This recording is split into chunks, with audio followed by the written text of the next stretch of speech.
नाशिक जिल्ह्यातील भूताने, तालुका चांदवड येथे आज शोक आणि अभिमानाचा महासंगम पाहायला मिळाला. मातृभूमीच्या रक्षणासाठी आयुष्य अर्पण करणारे वीर जवान संदीप जगन्नाथ महाले यांना अखेरचा निरोप देण्यासाठी संपूर्ण गाव जनसागरासह एकवटले होते. तिरंग्यात लपेटलेले पार्थिव गावात दाखल होताच भारत माता की जय आणि वीर संदीप महाले अमर रहे च्या घोषणांनी आसमंत दुमदुमला. पण प्रत्येक घोषणेमागे अश्रू दाटलेले होते आणि प्रत्येक नजरेत अभिमान दाटून आला होता. लष्करी आणि पोलीस सन्मानाने अंत्यसंस्कार पार पडले. गार्ड ऑफ ऑनर देण्यात आला. हवेत बंदुकींची सलामी झाडली आणि त्या आवाजात गावकऱ्यांच्या हुंदक्याही मिसळल्या. त्या क्षणी भूताने गाव नव्हे तर संपूर्ण देश एका वीरपुत्राला मानवंदना देताना दिसत होता.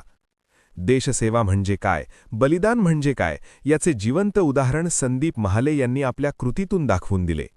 यावेळी दिंडोरी लोकसभेचे खासदार भास्कर भागारे, पोलीस अधिकारी, विविध पक्षांचे पदाधिकारी, माजी सैनिक आणि ग्रामस्थ मोठ्या संख्येने उपस्थित होते.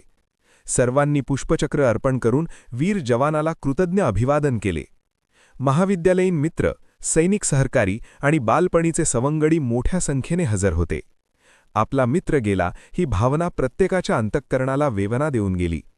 सीमेवर ड्युटी बजावत असलेल्या सहकाऱ्यांनीही जड अंतःकरणाने संदेश पाठवत आपल्या शूर सहकार्याला सलाम केला.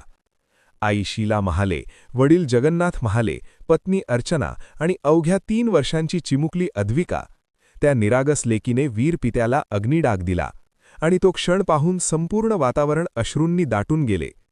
मुलीच्या डोळ्यांतील पाणी आणि आईवडिलांच्या चेहऱ्यावरचा अभिमान या 2 भावनांनी त्या प्रसंगाला शब्दांच्या पलीकडचे गांभीर्य दिले.